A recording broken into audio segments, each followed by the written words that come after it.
heats out of your way instead of someone that's constantly pulling over. And so we got 10 cars gridded up, and we are here in race 12 of 12. This is two-wheel drive, the fast heat. It is not the final heat of qualifier 3. We're going to end on heat 6. So right after this, we'll go into heat 1.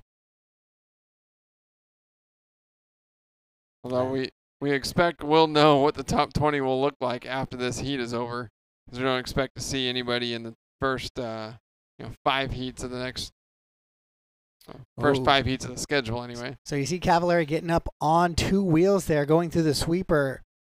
Gets off the throttle just a little bit to recover. Going to cost him maybe a touch of time, but much better than rolling it over and requiring a marshal there. Like we saw on the last lap there with Tebow as he backed out and cost himself a shot at TQ by not going for the last double, but he did live to finish the lap. Cavallari very quick through those doubles there, as well as he goes 27-2. Did you see how that thing kicked over the tabletop there? Wing went to the sky, and he had to punch it to save it.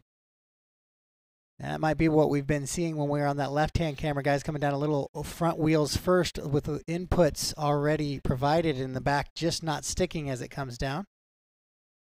Cavallari, Orlovsky, Tessman, Neumann, and Mayfield top 5, top 3 after just a minute and a half, on pace to go faster than what Martin did. And now just top 2. So Lee Martin again from that B heat looking to go another top 5 here. And Jared Tebow trying to get a top 5. So Cavallari slowing it down there, 29-2. So now Canada, Ty Tessman, 27-4 that time. He will be your pace setter. But the top 9 drivers separated by 4.4 seconds. So any mistakes and bobbles are going to be in positions early in this one. And Cavallari touches the pipe there in the sweeper just a little bit, maybe trying to find a new line through that rough section of the track. Cavallari perhaps not looking quite as comfortable as he did in the previous 2 rounds, but Jorn Neumann with a team-associated buggy doing pretty well at the moment, less than 0.6 of a second behind new race leader Ryan Mayfield. And that's who we're following through the S-turn section. He's got an all-white car ahead of him, might be Orlovsky.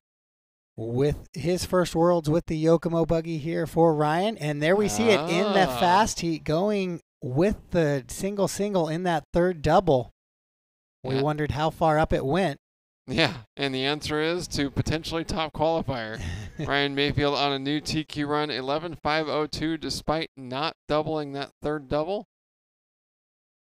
And very quick there through that snaking S-turn section, but he's got quite a bit of traffic ahead, and even though these are the best drivers in the world, and they understand how this works, as we saw at the conclusion of last round there, it doesn't always turn out cleanly. So pretty, yeah. So we go live here to Jorn Neumann now as Jorn works through that elevated section in the Associated buggy. Jorn making choices of what he's driving this week, going with the Associated B6D as his 2-wheel choice and the X-Ray as his 4-wheel drive choice. Getting a little squirrely there. It did not set him up for that double, and he still tried to go for it, coming up a little short.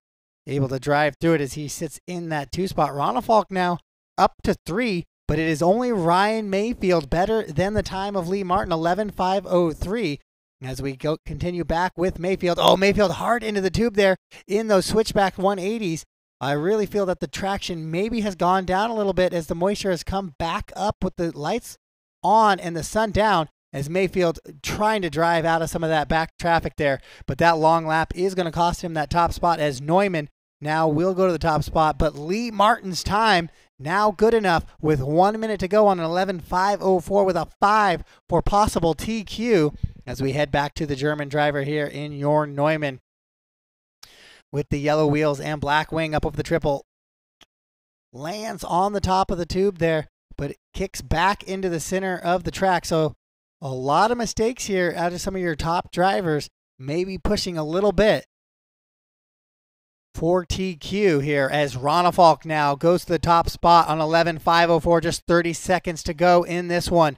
And he is on TQ pace as well, a 5.04 to a 5.81 from Lee Martin. So it's Ronafalk, Mayfield, Neumann, Cavallari, Fend, Orlovsky, Tessman, Coelho, Rifkin, and Denny. as we stay here with Jorn with 5 seconds to go on the master clock, as he is probably right there behind Orlowski. And Ryan Mayfield works his way back to the top spot now, as he's going to try and get by for his 11-lap run, or is he going to get caught here at the line? As we follow Neumann. Oh, and Neumann makes a mistake there in the doubles, so he's going to likely fall out of that top 3 as Cavallari is right there. So Cavallari will move up a position into 5th overall for the round, and Ronafalk with a long last lap as well, and he'll fall all the way from the 2 down to the 5 there on the end. So that'll put Ryan Mayfield, your TQ here for qualifying round number 3 with 6 heats to go. Not likely those first 6 heats will take a TQ time. So likely our top 20 is set here, and it'll be Ryan Mayfield 5:04 with a 1 to Lee Martin's 5:04 with a 5. That will take your TQ here in round 3. Jared Tebow gonna go 3. Ryan Cavallari slides into 4th position with that mistake out of Ronafalk. Mikhail Orlowski goes 5th overall for the round. Finn 6th.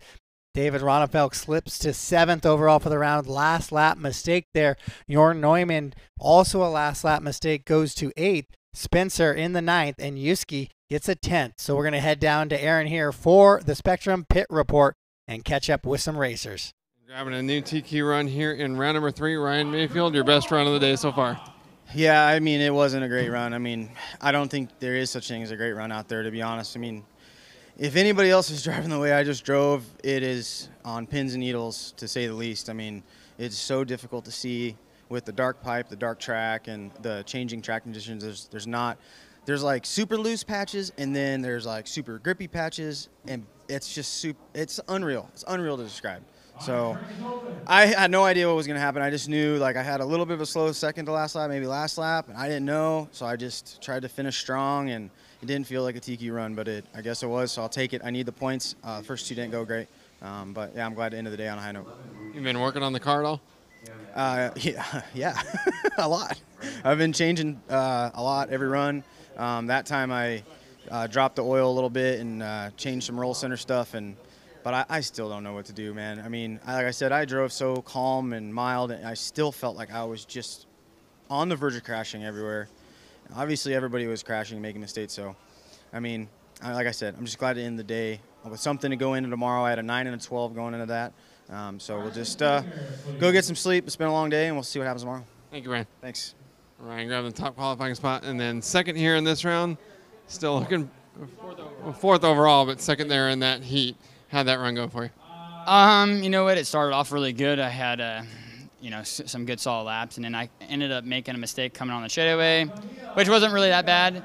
And then the one that caught me was the end of the straightaway. I don't know, I just hit the tabletop, and it just kind of got upset up in the air, and yeah, I came down. I tried to save it, but that one for sure cost me a lot of time. So I pretty much just drove a little bit more strapped at the end, and was able at least to make up some ground, because I mean, I probably was way back after that crash. So I was happy with that. I could push it, and my car feels good. I think I just kind of got bit by the track there, but oh well. Do you feel more comfortable going in tomorrow with 2 more runs to go?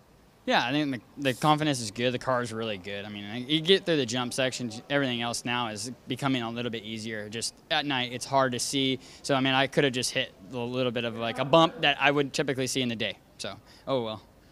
Thank you, Ryan. Thank you. And third here in this heat, Mikhail Orlowski, the Schumacher. Another solid finish. Congratulations. Thank you. How's the run been?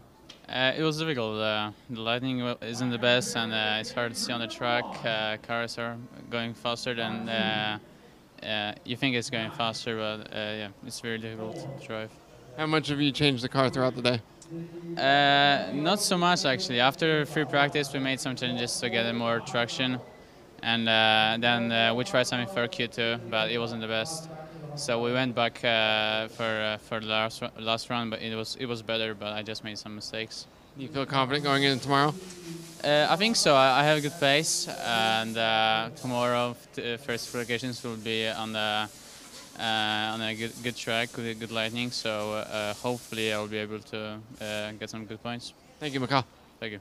So the top 3 there from that last heat of round number 3 of qualifying. Of course, a couple of really fast drivers here in the B heat this round, something we don't see a whole lot at a World Championship.